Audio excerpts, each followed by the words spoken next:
Welcome to Study Loop.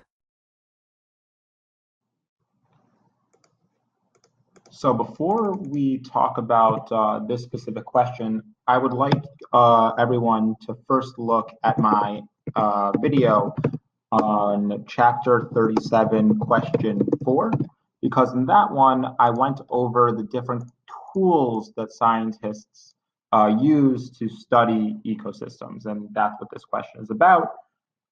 So now let's look into the specific uh, scientific models that are being talked to in this question, and a short review from my answer in chapter 37, question 4.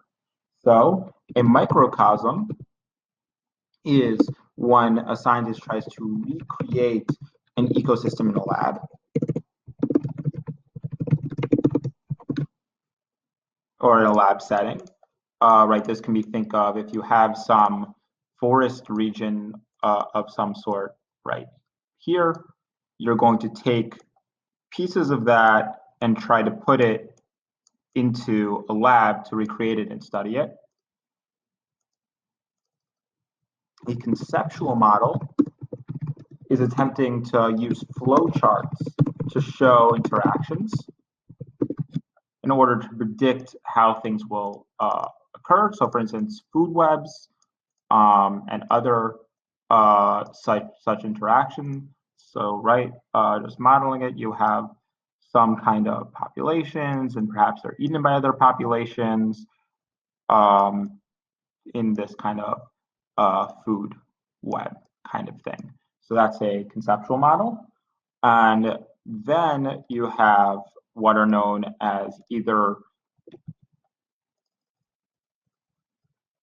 analytic models or simulation models.